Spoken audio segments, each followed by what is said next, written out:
Louange et remerciements au Seigneur de ce que pour la gloire de son nom, nous pouvons ouvrir nos bouches et nos cœurs pour chanter ses louanges et aussi l'adorer.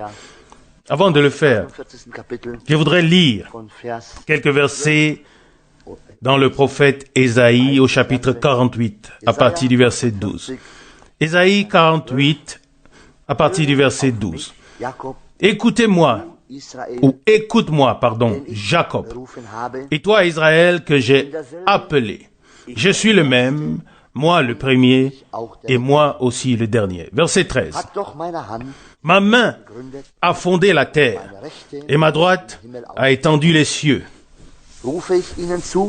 Je les appelle, et ils sont tous là. Verset 14.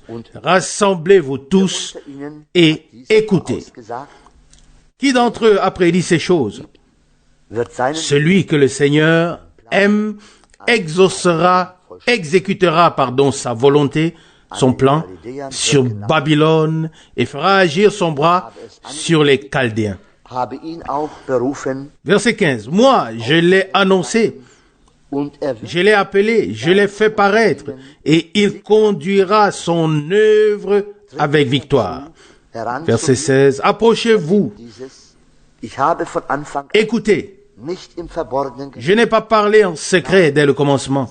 Non, depuis le temps où cela se passe, j'ai été présent. Mais maintenant, Dieu, le Seigneur, m'a envoyé avec son esprit.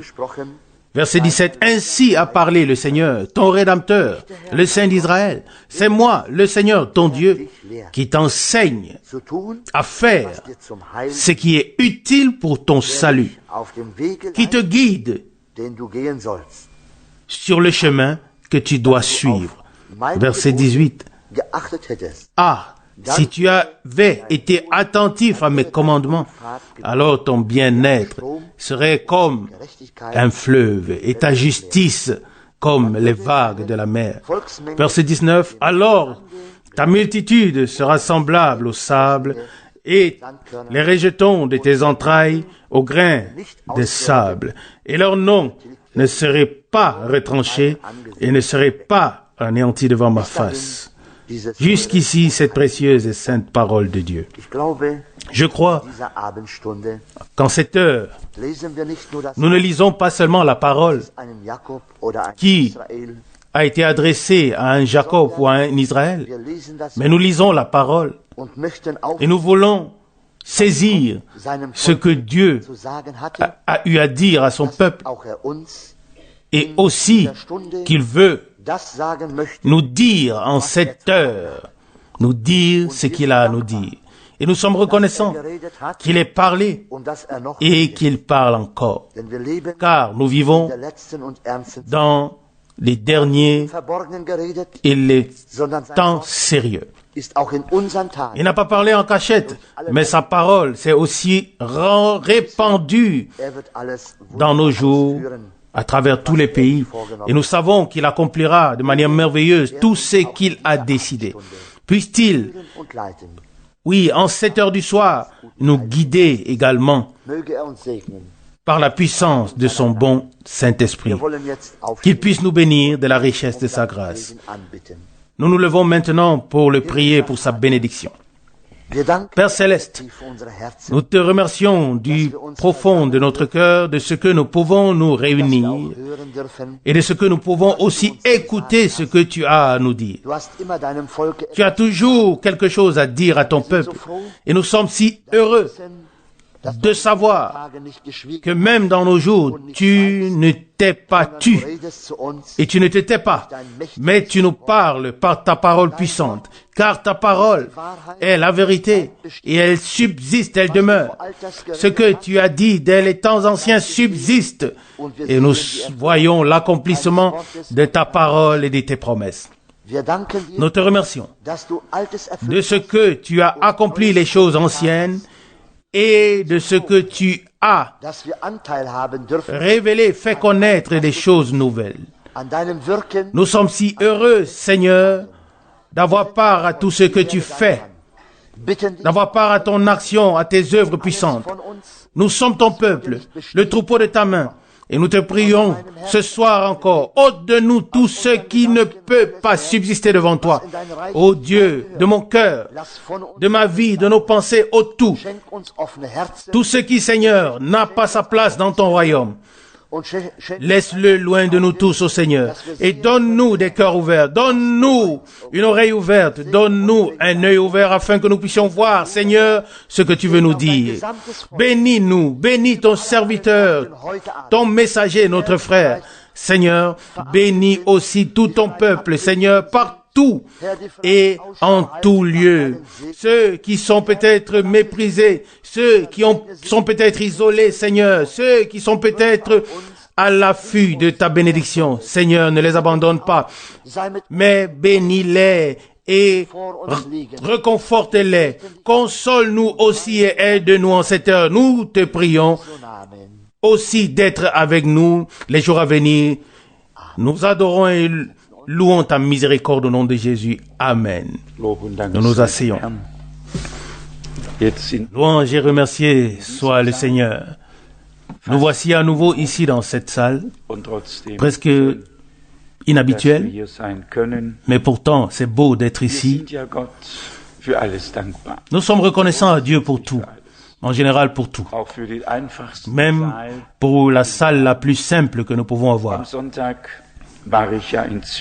Dimanche, j'étais à Zurich. Il a fallu un peu plus d'un an pour que la salle là-bas soit entièrement rénovée. Et elle est devenue une salle de fête, une vraie salle de fête.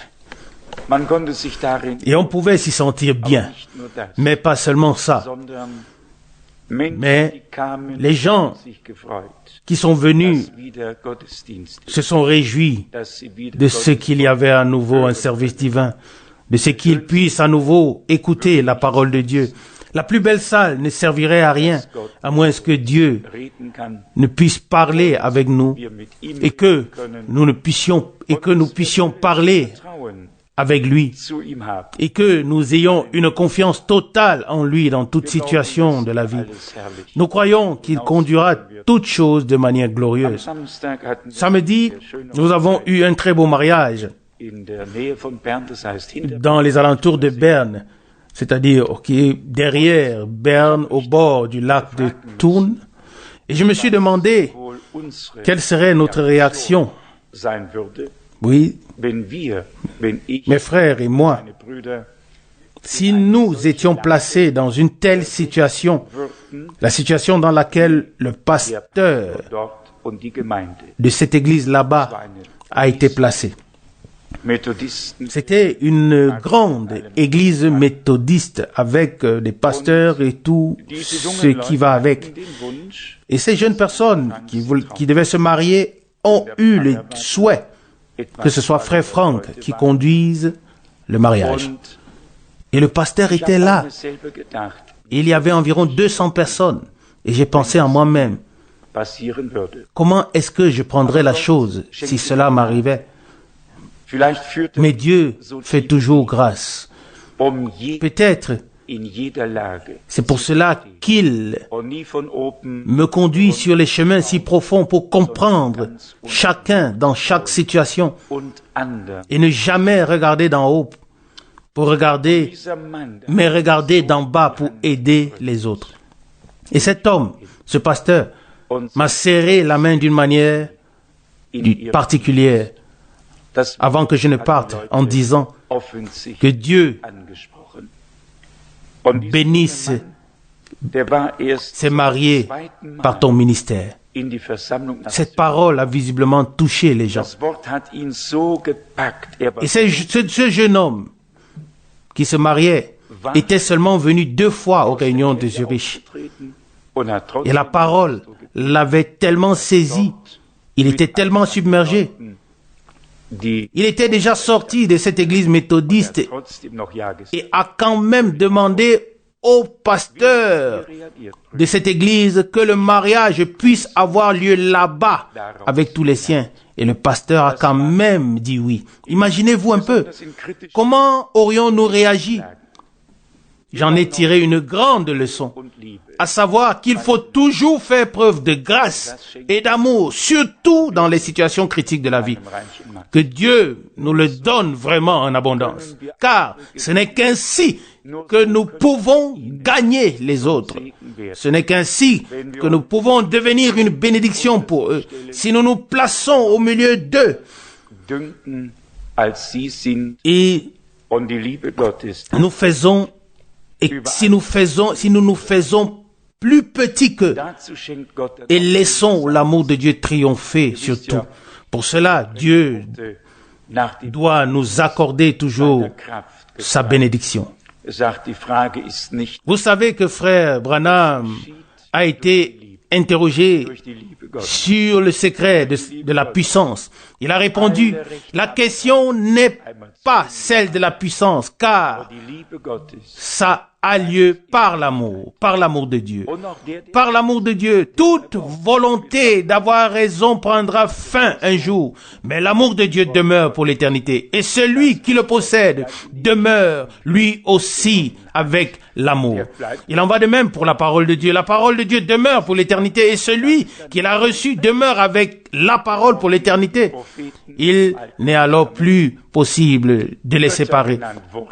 Tout comme les prophètes de l'Ancien Testament étaient appelés Dieu, parce que la parole de Dieu leur avait été adressée et qu'ils avaient reçu en eux cette substance divine.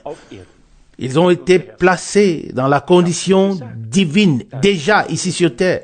Et notre Seigneur a dit, j'ai dit que ceux à qui la parole a été adressée sont des dieux, selon Jean 10, verset 35, rendus divins par Dieu, par la parole.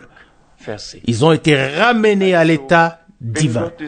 Ainsi, si la parole de Dieu demeure éternellement, alors tous ceux qui l'ont reçue en vérité demeurent avec la parole pour l'éternité, parce que la parole a été déposée dans notre âme comme une semence divine.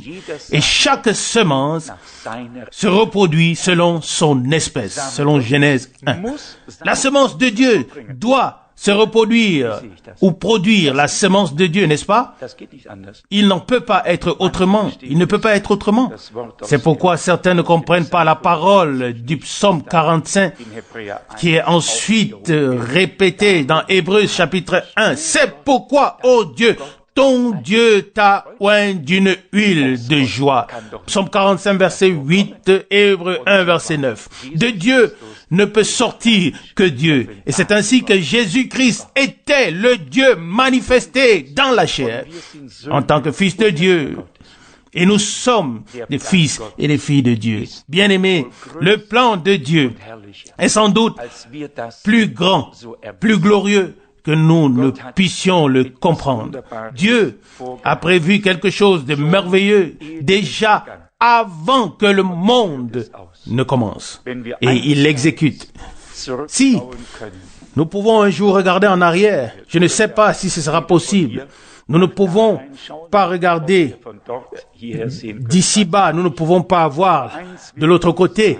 Et je ne sais pas si nous pourrions, étant de l'autre côté, voir ici en bas. Mais une chose est sûre, dans toute éternité, nous serons avec notre Dieu en tant que fils et filles de Dieu, parce que Jésus-Christ, en tant que Fils de Dieu, s'est manifesté ici, dans la chair, et que nous sommes nés de nouveau par la même parole et le même esprit pour une espérance vivante. Ça, ce n'est pas un enseignement. Ça, c'est une réalité. Ça, c'est une expérience. Ça, c'est un vécu. Ça, c'est devenu une partie de nos vies. Ça, c'est la grande différence. Si c'est un enseignement, alors on peut en discuter. Mais si c'est une expérience, alors on remercie Dieu et on poursuit son chemin. Alléluia. Oui, c'est la grande différence. Celui qui en discute n'a pas encore fait l'expérience. Celui qui en fait l'expérience, alors personne ne peut le lui contester. Les choses sont aussi simples que cela et nous les rendons parfois trop compliquées. Amen. Je suis un homme ou une personne qui n'a pas besoin de bouquets de fleurs. Comme le frère Branham disait, il vaut mieux un bouquet de fleurs ici, bas, qu'une grande couronne quand on n'est plus. Les tombes des prophètes peuvent être décorées par ceux qui les ont enterrés, mais je me suis sincèrement réjoui le dimanche à Zurich. Je n'ai sans doute jamais vu de ma vie autant de personnes arriver avant le service divin. J'étais là à temps.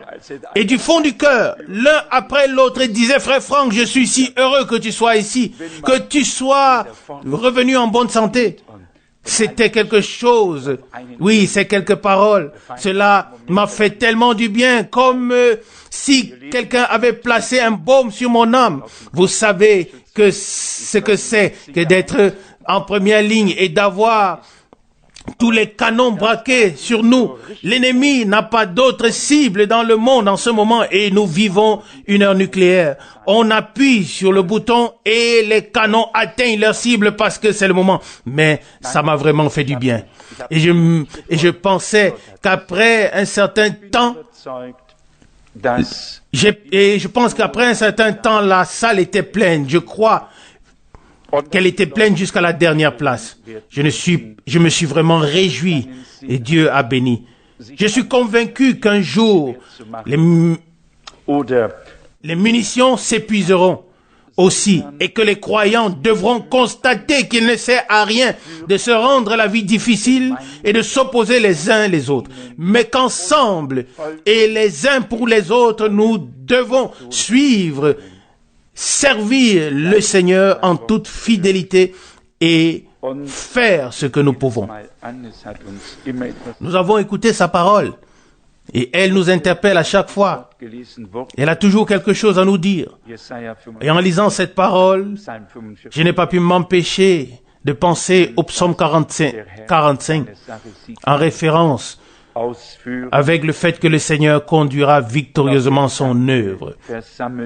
Et aussi la pensée, rassemblez-vous tous et écoutez. Nous voulons nous rassembler, nous voulons écouter.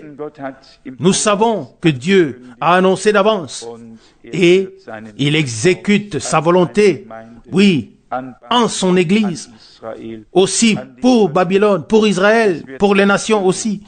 Et il ne restera absolument rien qu'il ne soit accompli. Amen.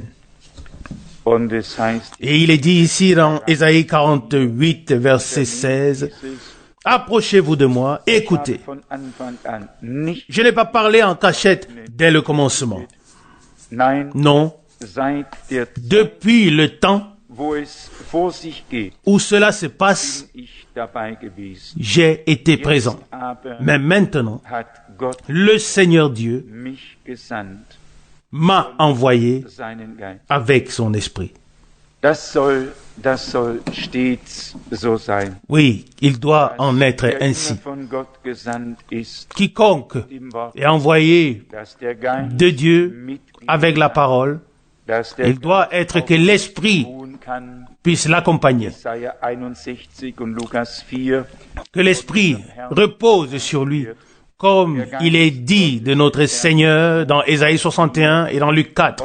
L'Esprit du Seigneur repose sur moi, et c'est pourquoi il a pu annoncer, proclamer l'Évangile aux pauvres, la délivrance à ceux qui étaient liés, la liberté aux captifs, selon Ésaïe 61, verset 1. Ésaïe 48, verset 17. Ainsi a parlé le Seigneur, ton Rédempteur, le Saint d'Israël. Moi, le Seigneur, ton Dieu, c'est moi qui t'enseigne à faire ce qui est utile pour ton salut et qui te guide sur le chemin que tu dois suivre. Qu'il en soit vraiment ainsi. Et je pense que l'on peut se passer de tout commentaire si ce qui est écrit ici s'accomplit dans notre vie. Que le Seigneur soit avec nous, qu'il nous enseigne et nous montre le chemin qu'il nous montre ce qui sert à notre salut et qu'il nous guide sur le chemin que nous devons suivre, que nous ne puissions pas choisir, que nous ne puissions pas déterminer. Je l'ai déjà dit, personne de nous n'a choisi quand il voulait naître, où il voulait naître. D'une manière ou d'une autre, nous avons été placés par Dieu dans ce monde. Nous y avons notre vie et nous devrions ou nous devrons quitter ce monde un jour. Mais le plus important est que Dieu arrive à ce qui lui revient de droit dans nos vies. Dans le psaume 45, il est dit, à partir du verset 3, tu es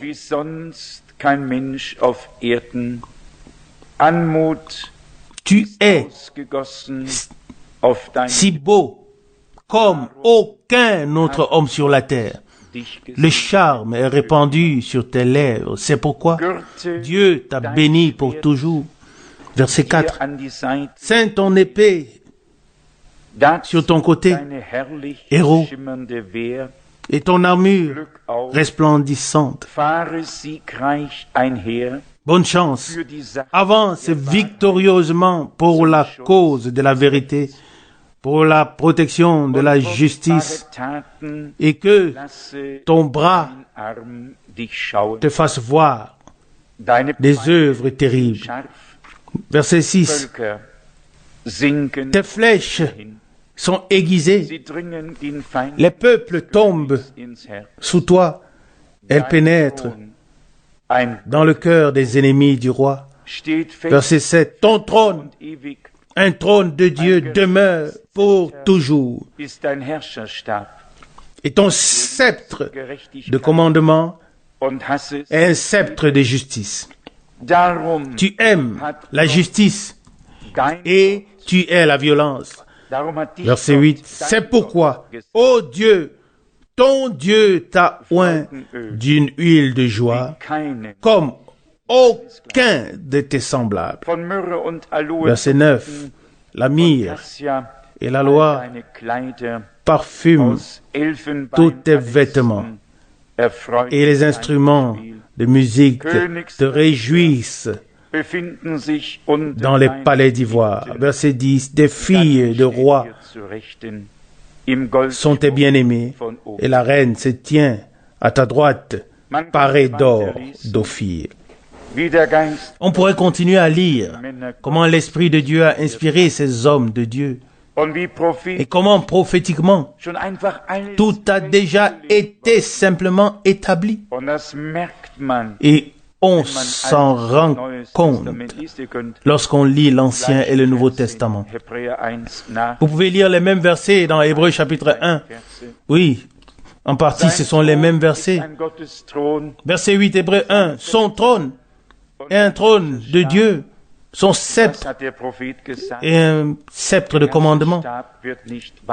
Et qu'est-ce que le prophète a dit? Oui, le bâton de commandement ne s'éloignera pas de toi, et le sceptre où la domination reposera sur son épaule, et son nom sera merveilleux conseiller, puissant Père éternel, Prince de paix.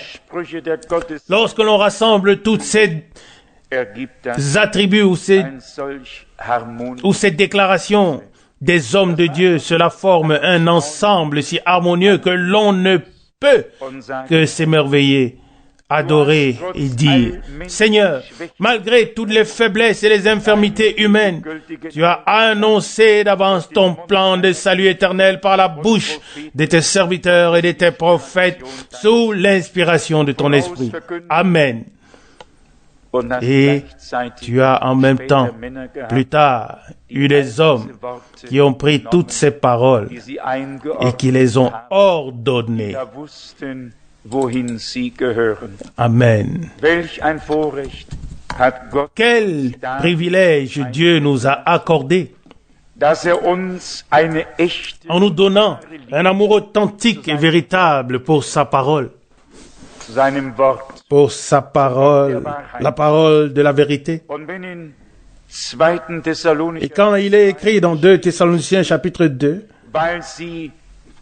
Parce qu'ils n'ont pas cru à la vérité, Dieu leur a envoyé un esprit d'égarement. Verset 10. Alors cela a lieu à juste titre. La parole de Dieu est indivisible et elle est vraie et nous pouvons la croire. Heureux celui dans le cœur duquel il y a effectivement un amour, un tel amour de la vérité, tel que Dieu seul puisse le mettre en nous. Et heureux l'homme qui considère toute parole de Dieu comme vraie, même celle qui est écrite ici. C'est pourquoi, ô Dieu, ton Dieu, t'a oint. Heureux l'homme pour qui cela est révélé par l'Esprit.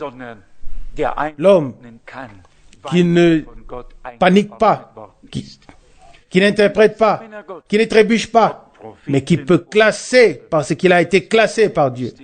Tous ces hommes de Dieu, qu'ils soient prophètes ou apôtres, ce n'étaient pas des hommes mystiques, ce n'étaient pas des philosophes, c'étaient des hommes de Dieu qui avaient une vue sur le plan éternel du Très-Haut et qui ont parlé et écrit, poussés et conduits par le Saint-Esprit. Et je crois que Dieu n'a pas changé. Et je vais un pas plus loin. Je crois que le même Esprit de Dieu qui reposait sur tous les prophètes et qui était aussi sur tous les apôtres, que le même Esprit de Dieu a inspiré Frère Branham, que le même Esprit repose sur nous pour voir la même parole qu'ils ont vue, comprendre comme ils ont compris, l'ordonner comme ils l'ont ordonné, afin que tout soit juste et vrai. De toute façon, c'est vrai et juste pour Dieu. Ce qui importe, c'est que nous la laissions, c'est-à-dire la parole, dans cet ordre divin, et que nous nous laissions nous-mêmes insérer dans cet ordre divin.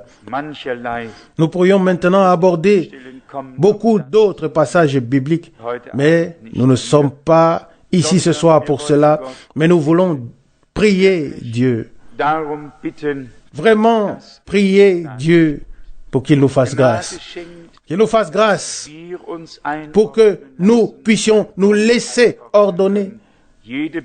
Oui, afin que nous puissions accorder chaque passage biblique de manière harmonieuse l'un avec l'autre, afin de permettre à Dieu de se sentir à l'aise, de ne pas se fâcher, mais de bénir, de sauver et d'enseigner.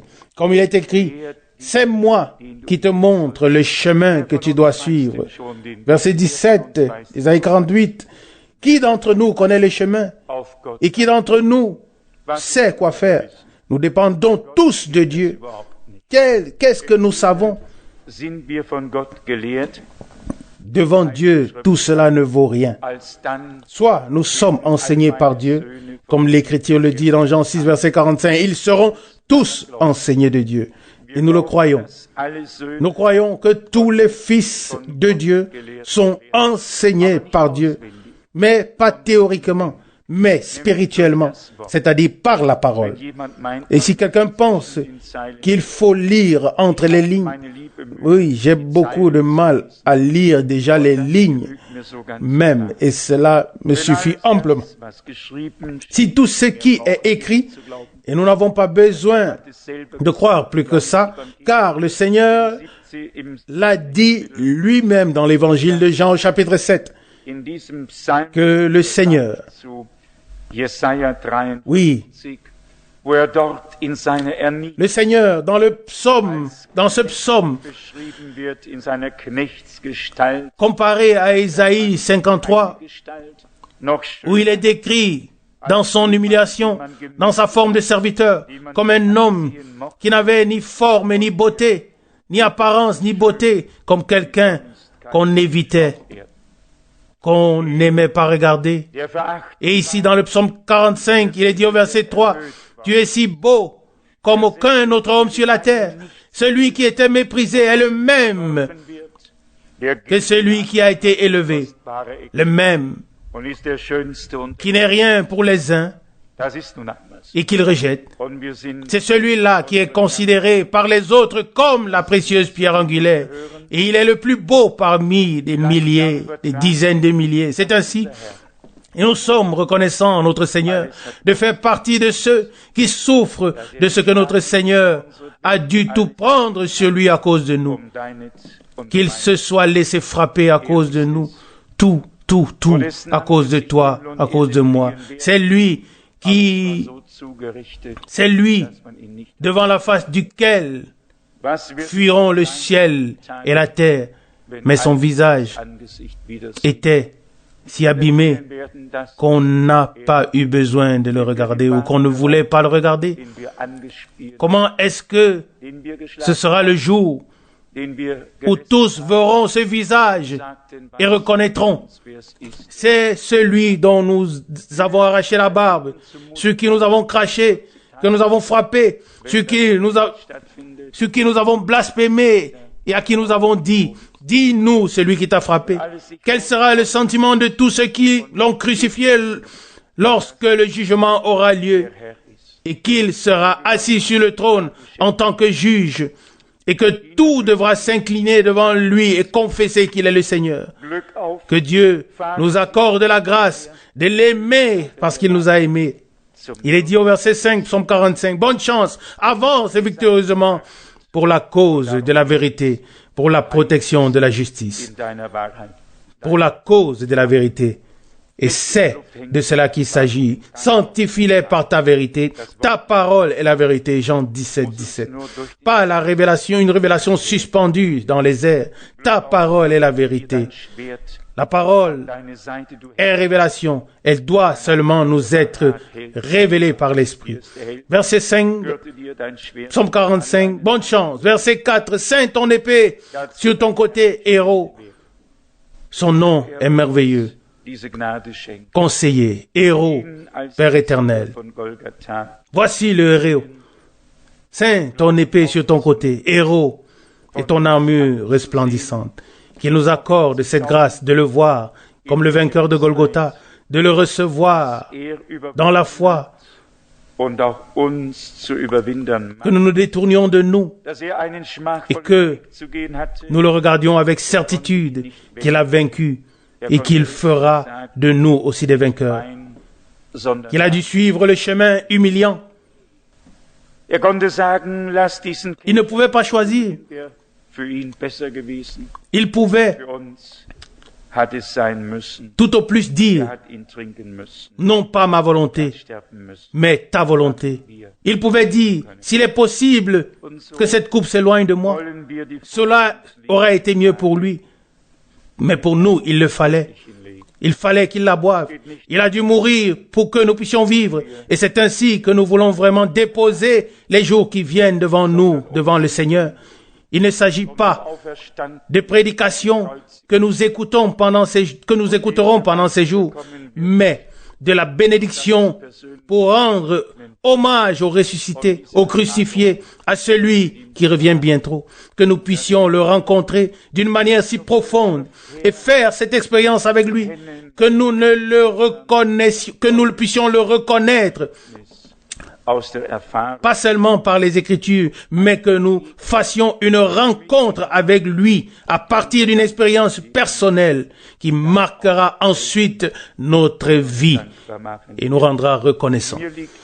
Il me tient vraiment à cœur qu'en ces jours qui sont devant nous, que nous ne puissions pas seulement écouter les paroles de Dieu, mais que nous fassions l'expérience de ce que le Seigneur a préparé pour nous et que ce qu'il a promis, que nous puissions l'expérimenter par grâce. Que Dieu nous l'accordera par grâce. Loué soit son saint nom. Amen. Levons-nous pour la prière. Père Céleste, nous te disons merci du fond de nos cœurs pour la parole que tu nous as adressée en ces jours. Nous te remercions pour ton discours, ô Dieu. Nous te remercions parce que tu es encore à l'œuvre, parce que tu appelles encore des hommes, parce que tu les appelles encore à sortir de la perdition et tu les places dans ton royaume. Nous t'adorons et nous louons ton glorieux nom. Nous te remercions aussi, Seigneur, pour tout ce que tu appelles encore particulièrement partout, en tout lieu. Ici et là, tu fais entendre ta parole et tu appelles les hommes à sortir. Nous te remercions aussi particulièrement pour ton serviteur et prophète que tu as appelé, qui nous a apporté ta parole et qui nous permet de nous accrocher à ta parole en ces derniers temps si sérieux. Mais Seigneur, nous savons que nous serons avec toi dans ce combat et que nous en sortirons vainqueurs. C'est pourquoi nous t'adorons et te prions. Aide tous les faibles, aide tous ceux qui sont dans le besoin, qui ont besoin de toi, qui sont malades. Tu es capable de les guérir. Tu es le grand médecin et celui qui sauve. Nous t'adorons au nom de Jésus. Amen.